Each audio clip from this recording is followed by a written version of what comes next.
व्रत त्योहार कथा। Subscribe this channel, press the bell icon. जय माता दी। आप सभी का आपके अपने YouTube चैनल में बहुत बहुत स्वागत है।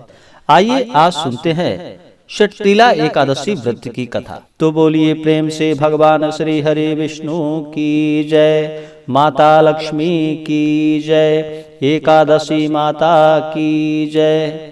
बहुत समय पहले की बात है कि एक बार दालभ्य ऋषि ने पुलस्त ऋषि से पूछा कि हे महाराज, पृथ्वी लोक में मनुष्य ब्रह्म हत्यादि महान पाप कर्म करते हैं, पराये धन की चोरी तथा दूसरों की उन्नति देखकर ईर्ष्या करते हैं, साथ ही अनेक प्रकार के व्यासनाओं में फंसे रहते हैं, फिर भी उनको नरक प्राप्त नहीं होता। इसका क्या कारण है? वे न जाने कौन सा दान पुण्य करते हैं जिससे उनके पाप नष्ट हो जाते हैं।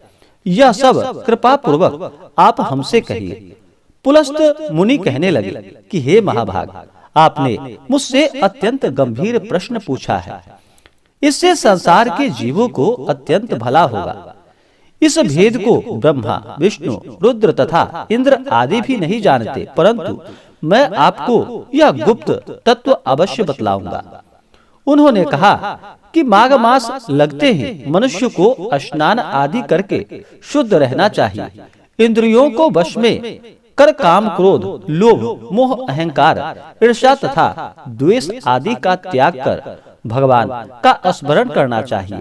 पुष्य नक्षत्र में गोबर, कपास, तिल मिलाकर इनके कंडे बनाने चाहिए। उन कंडों से 108 बार हवन करना चाहिए। उस दिन मूल नक्षत्र हो और एकादशी तिथि हो तो अच्छे पुण्य देने वाले नियमों को ग्रहण करे। स्नान आदि नित्य क्रिया से निमित्त होकर सब देवताओं के देव श्री भगवान विष्णु का पूजन करे और एकादशी व्रत धारण करे।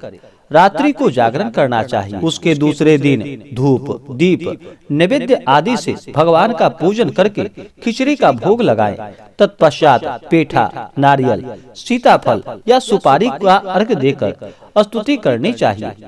हे भगवान, आप दीनों को शरण देने वाले हैं, इस संसार सागर में फंसे हुए का उद्धार करने वाले हैं। हे पुंडरीकाक्ष, हे विश्वभावन, हे शुभ्रहनन, हे पूर्वज, हे जगतपते, आप लक्ष्मी जी सहित इस तुच्छ अर्घ को ग्रहण करें।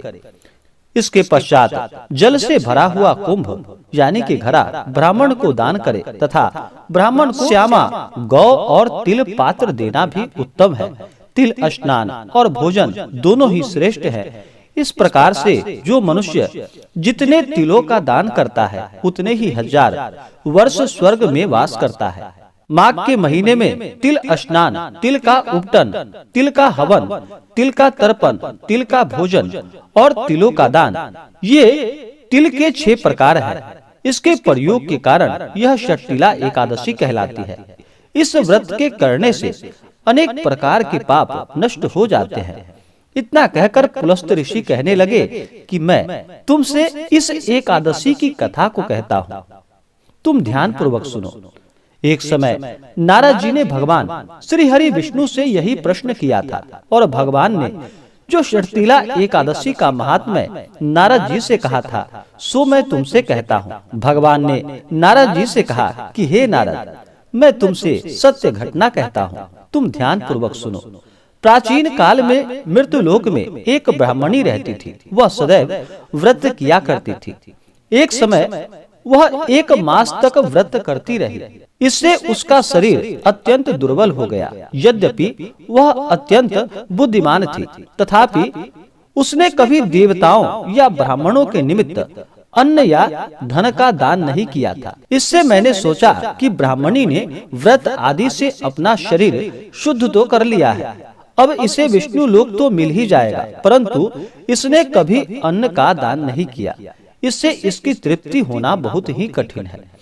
भगवान ने आगे कहा कि ऐसा सोचकर मैं भिखारी के वेश में मृत्युलोक में उस ब्राह्मणी के पास गया और उससे भिक्षा मांगी। वह ब्राह्मणी बोली कि महाराज, किस लिए आए हो? मैंने कहा कि मुझे भिक्षा चाहिए।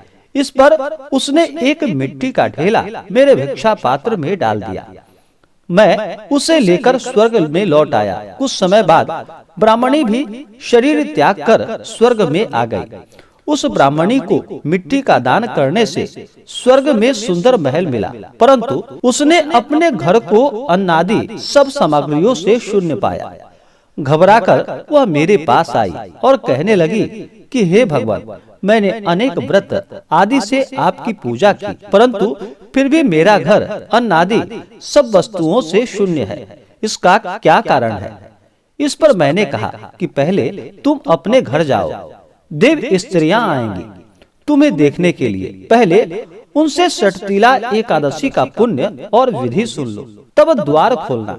मेरे ऐसे वचन को सुनकर वह अपने घर गई। जब देव स्त्रियां आई और द्वार खोलने को कहा तो ब्राह्मणी बोली कि आप मुझे देखने आई हैं, तो षटतिला एकादशी का महात्म्य मुझसे कहो। उसमें से एक देव स्त्री कहने लगी कि मैं कहती हूँ। जब ब्राह्मणी ने षटतिला एकादशी का महात्म्य सुना तब द्वार खोल दिया। देवांगनाओं ने उसको देखा कि न तो वह गंधर्वी है और न ही आसुरी है, वरन पहले जैसे मानुषी है। उस ब्राह्मणी ने उसके कथानुसार षटतिला एकादशी का व्रत किया। इसके प्रभाव से वह सुंदर और रूपवती हो गई तथा उसका घर अन्नादि समस्त सामग्रियों से युक्त हो गया। अतः मनुष्यों को अपनी मूर्खता को त्याग कर षटतिला एकादशी का व्रत और लोभ न करके तिलादि का दान करना चाहिए। इससे दुर्भाग्य, दरिद्रता तथा अनेक प्रकार के कष्ट दूर होकर मोक्ष की प्राप्ति होती है। तो आशा करता हूँ कि जानकारी आपको अच्छा लगा हो। ऐसे ही जानकारियाँ प्राप्त करते रहने के लिए हमारे इस चैनल को लाल बटन दबा करके सब्सक्राइब करें, साथ में बेल आइकन घंटी को दबाना न भूलें ताकि मेरे वीडियो का नोटिफिकेशन आपको समय से मिलता रहे। वीडियो को लाइक करें, शेयर करें। जय माता दी। धन्यवाद।